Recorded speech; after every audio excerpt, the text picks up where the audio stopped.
Hello there and welcome to episode 3 of the world's most famous hauntings. In tonight's episode we'll be taking a look at a location so notorious that a book and a film were made about it. Let's check ourselves into the Stanley Hotel, Colorado. If not for paranormal activity, then what could cause people from all different walks of life to ending and encounter the same ghostly presence time after time, year after year? Could the striking similarities in the hundreds of eyewitness testimonies be nothing more than our subconscious minds and pure coincidence, or real proof of life after death? Could it be that the residual energy that remains in certain places is so strong that some people from the spirit world are stuck there, reliving certain moments of their life over and over? Or could these sightings be caused by intelligent ghosts trying to communicate with us, the living, in an attempt to forewarn us of something, or maybe even to cause us fear or put us in harm's way? All of these questions remain unanswered in one of the world's most famous haunted locations, the Stanley Hotel. The Stanley Hotel is located in Colorado, just 4 miles away from the Rocky Mountains National Park. It was built by an inventor called Freeland Oscar Stanley. Stanley first came out to Colorado in 1903 in an attempt to cure his tuberculosis with sunshine and fresh air. After a very short time, it was clear the new climate was the answer to his illness. He began to put weight back on and to recover to full health.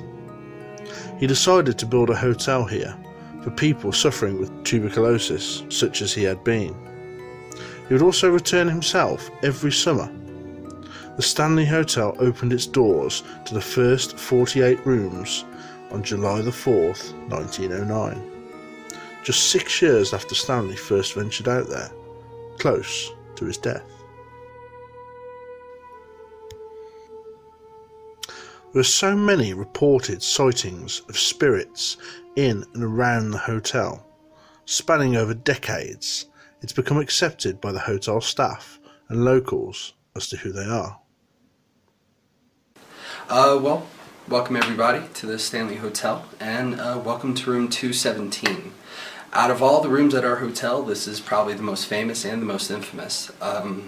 The story for 217 really goes back to June 25th, 1911, when the power went out to this hotel for the first time due to a flood.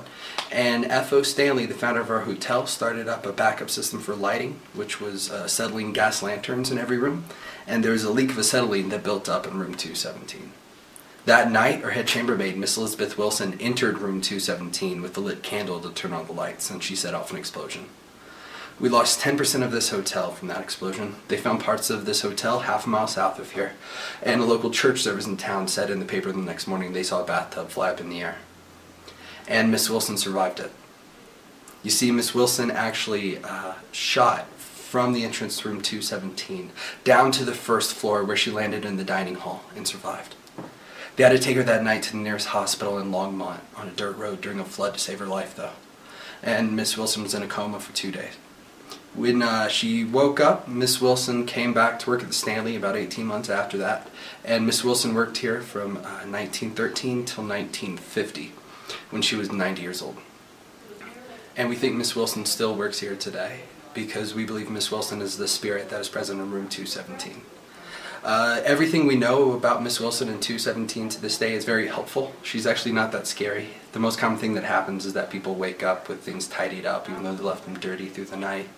People have said that they will find their clothes unpacked and folded and put on the bed. We've had people find their shoes rearranged. I even had one person say they woke up to find the bed made around them so that they couldn't get out of it when they woke up in the morning. So I always like to say that she is creepy but well-intentioned. And Miss Wilson is still here to this day. Other spirits that are said to remain here are that of the spirit of Lord Dunraven, who resides in room 401. He has certain habits, such as turning the lights off and on when guests are least expecting it. Is this him going about his business as he once did? Or is he trying to create panic? His spirit has also been seen staring at guests from the corner of the suite in the middle of the night. But most concerning of all is the claims that the housemaids have made about being inappropriately groped by unseen hands while attempting to clean the room. There has also been many sightings of the hotel's founder, Freelan Oscar Stanley. He is seen waiting around a billiard room or resting up against the bar. Stanley died in 1940 at the age of 91. Stanley's wife, Flora, also likes to make her presence known in death. Her spirit is often heard, sometimes seen, tapping away on the keys of the hotel's piano, just like she once did when she was alive. The spirit of a young autistic boy by the name of Billy is one of the most frequently seen ghosts that wander this building. He has been known to often play with guests' hair and is particularly drawn to guests who come with children. He is not the only child that is at unrest in this building.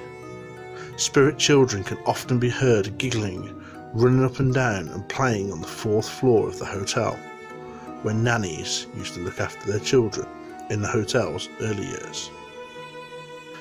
It is even claimed that the ghosts of the cats and dogs buried in the Stanley Hotel's very own pet cemetery are seen wandering around the place.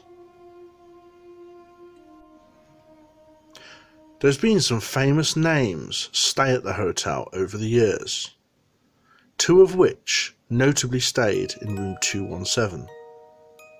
Jim Carrey once stayed here and requested to be moved to a different room after just 3 hours.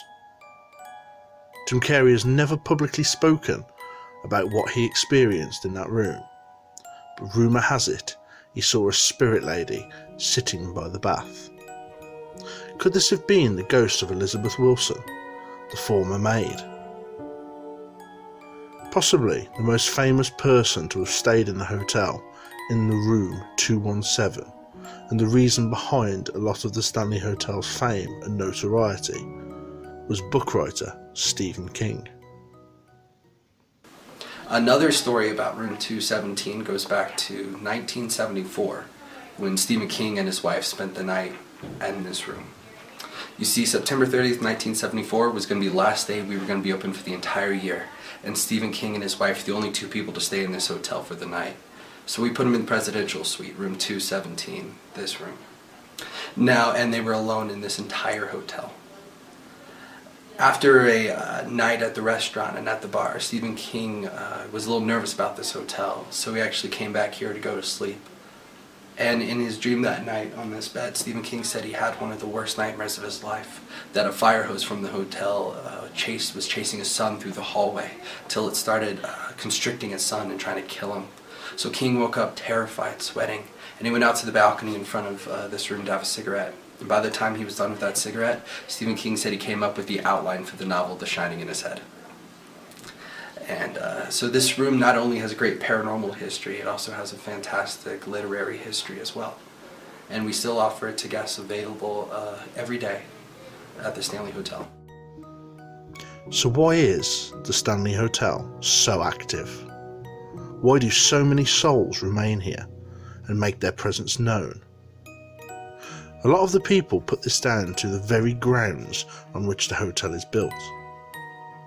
Underneath the hotel lays a cave system dug out in the rock, and the rock consists of a much higher than normal concentration of quartz and limestone, both of which are said to be a catalyst for paranormal activity. But these tunnels also contain the final resting place of a worker from the hotel, who was crushed to death here. To this day, nobody knows the truth behind all this reported activity, but the sightings still continue. to present day.